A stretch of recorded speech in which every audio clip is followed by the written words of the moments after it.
normally I get up here and say, welcome to the ignorant portion of the show. But I think I just followed it.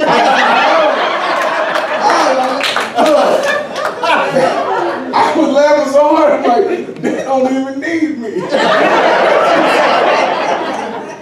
My name is Brashawn Clark, and I am blessed to be here. I mean, when you see somebody not just celebrating a man of God, but a godly man. And I'm looking at this card. Who took the photo? I don't know. Because I'm looking at the card, and the person on this picture looks like he's 60. But when you were walking around, I'm looking at the card, I'm looking at the card, I'm looking. I look past you, I see this kid doesn't look, you don't even look 50. Forget about 60. And I do have to tell you, when your teacher was up here talking, and your teacher said that he had a problem reading, I realized I was sitting at the table with two sons. One said, Dad couldn't read. The other one said, Dad was illiterate. They said, he probably couldn't even pass that. One of them said, I don't know how you learn how to read the Bible. It was amazing. This is confirmed. When I die, my obituary is going to print 5 weeks after my funeral. I don't want nobody getting up talking about me. You know, that's it. It's amazing.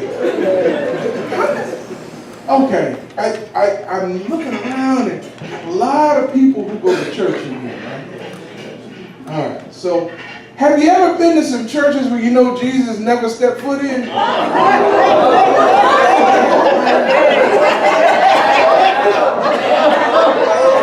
I'm just asking, right? We're family, so we're right? Okay, and if you haven't, I'm going to let you know when you have. If you walk into a church and you see a hat rack, a coat rack, and a gun rack, Jesus, if they ask you if you want smoking or non-smoking, Jesus probably ain't in there. If you look at the choir and they forgot to take the armbands off from the club at the night, Jesus probably in there. Saying, if your stewards and your deacons have matching ankle bracelets, Jesus probably wasn't in there. Saying, they're doing devotional hymns and somebody singing Bad and Bougie. Jesus. The first lady goes outside for a smoke break during the sermon. And she comes back in eating Cheetos with sunglasses on. Jesus Christ. And if every third child looks like the pastor, not you.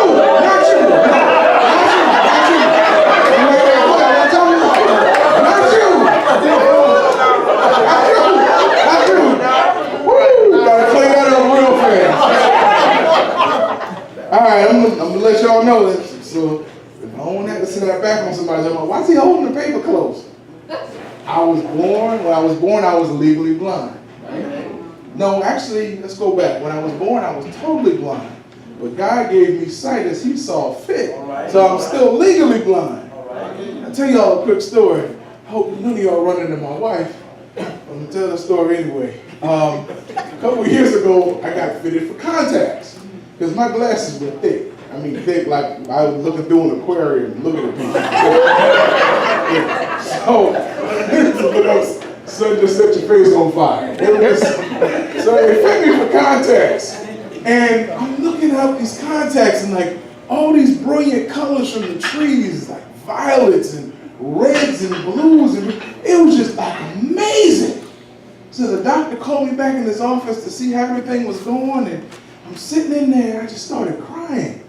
And he said, I just love to help people out, to see people when they get so emotional because they haven't seen so well before. And he said, are you happy? I said, Doc, I didn't have these contacts when I met my wife.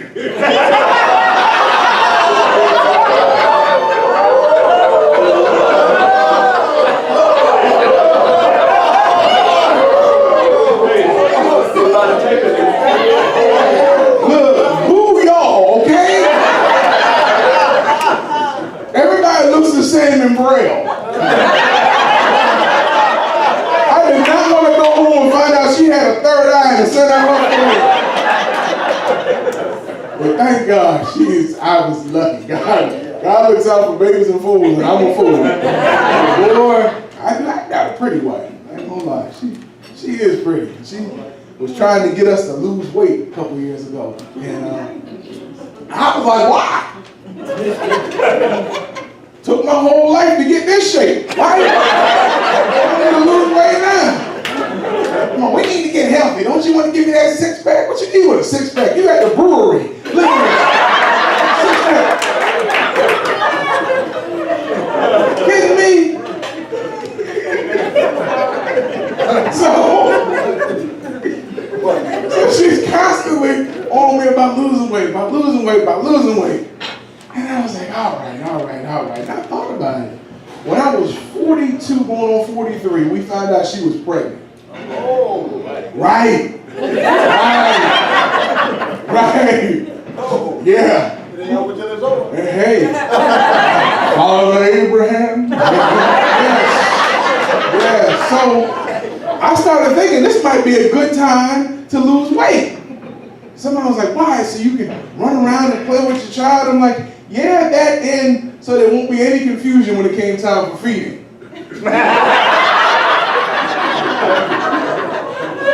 Look, I was so paranoid I threw out the shirt I had that said got milk. I was just trying to eliminate that confusion. So I am retarded. Yes, I am. So I, in honor of you, I usually do a top 10. So I came up with the top 10 times that pastors really want to cuss but can't. Remember the top 10 times pastors really want to cuss but can't.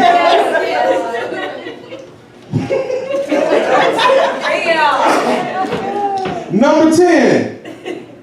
When a baby relieves themselves during the dedication service.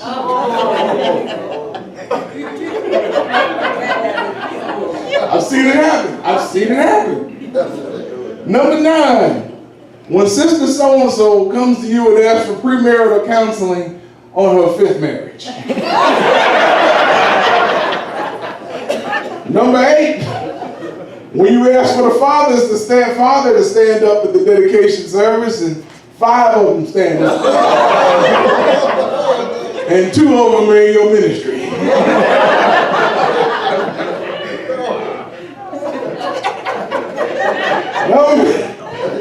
I'm sorry. Number 7. Oh boy. When you're preaching a homegoing service and you look up and 20 people line up for reflections. Let's keep it to 2 minutes, please. Number 6, when your family falls asleep during your sermon. I did tell you I missed it 2 Sundays.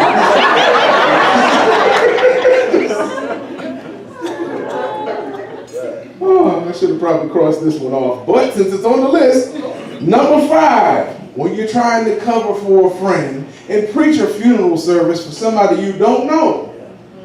And it's not until you look at the program that you realize he gave you the wrong address.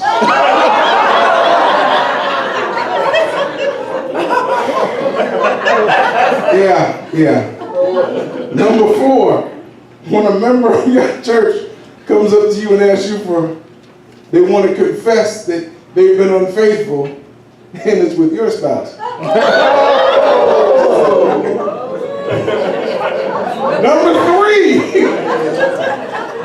when somebody is whispering something private to you, but their breath could light a candle. That does make you want to cuss. And the number 2 thing, when the praise dancers forget that they're not at the club. We've all been there. We've all seen it. And the number 1 time a pastor wants to cuss but really can't, when the person doing the congregational prayer has a stuttering problem. Now this was before I heard somebody stand up here and say their child had a speech impediment. Trying to stay on your good side. I had a friend who been in the ministry for years. I'm a minister, and I had a friend who'd been in the ministry for about 40 years. Kind of a mentor of mine. And he told me about when he lived in this little town in Louisiana. Somebody reached out to him and said, will you come preach a funeral service, a graveside service? And he said, sure, no problem. He said, now I'm going to tell you, it's way out. It's like way out, like beyond the bayou out. He said, okay, no problem. He said, let me also tell you, the person had no family. He said, okay, no problem. And no friends. Okay, he said, so you might only have a couple people there, but we're going to send a car and it's going to take you out there. So car came and picked him up. Car took him out there. He got there. He saw some of the grave workers sitting down having lunch, and there was nobody there. So he said, you know what? This is a human being who passed here. I am going to preach the best eulogy I can for them in their memory. So he got out of the car. It was about 300 degrees. He walked up. He started preaching. As he was preaching this eulogy, the grave workers came and started gathering around. They took their hats off. And he was so pleased. When he was done, he said, thank you. This person must have deserved people here for their service. One of the men looked at him and said, person, I just ain't never seen nobody eulogize a septic tank before.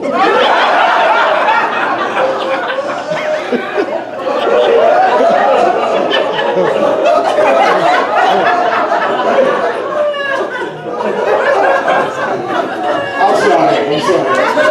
I did say this was the ignorant portion of the show. Right? Okay. So, my mom used to go to First Presbyterian downtown Tampa. Their pastor was telling me that this little boy was standing out in the foyer looking up at all these crosses. And the pastor walked up to him and said, what you doing? He said, I'm looking at all these crosses and all of them have names on them. And the pastor said, yeah, these are all the people who died in the service. He said, the 9 o'clock or the 11?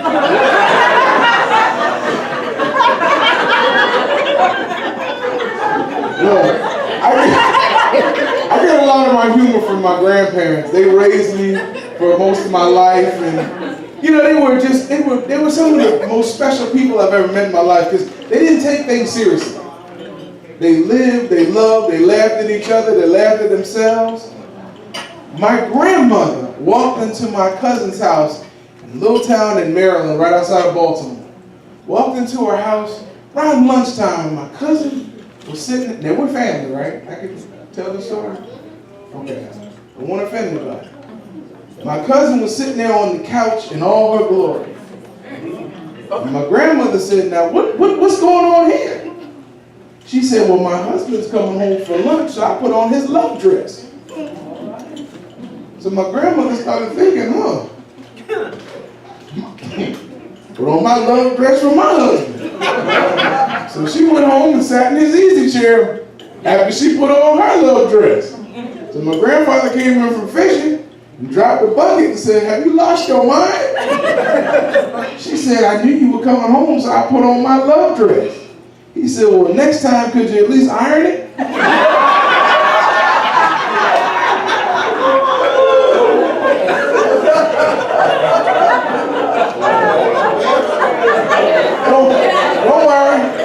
Don't worry, he comes walking in the house a couple days later and he hears this noise come from upstairs. Sounds like a bed was squeaking. Right, so he did what any normal husband would do. He grabbed his 45 and he headed upstairs. So he walks in the room. She's just jumping up and down on the bed. Just jumping up and down, jumping up and down, jumping up and down. He says, what are you doing? She says, my doctor told me that I have the bosom of an 18-year-old. He said, well, what did he say about your 70-year-old behind? She said, your name never came up.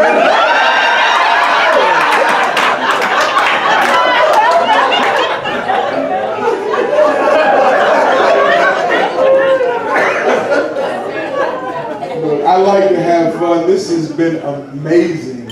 Amazing. Amazing. Pastor, I say to you, thank God for all the blessings that you have in your life. And if you ever want to count them, just stand up and start counting all the people at these tables. Mm-hmm. Because I can tell you, I've had birthday parties where it's just me.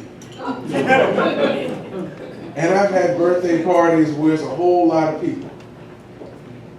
But to be lucky enough to have a birthday party where there's so much love in the room that there's no more room for anybody else, that means you are doing something extremely right. And I pray that I could, when I get to your age, I can say, you know you're 60, right? So you know you lived through the invention of Spam. I mean, you don't look 60, but we were talking about it. You were here when black and white TV. You were here when they had the color TV that just, the color wouldn't get right. Right. Thank you. And you put the little TV on top of the floor monitor because the floor monitor had the sound and the floor on the antenna. You were here when they said they got this crazy invention called cable. Did you ever think you would cut the cord on a house phone and end up being able to carry the phone with you all over? You have been blessed to live through a lot of things. I'm not going to say it. And I pray that you're able to dance at your daughter's wedding. I spend my time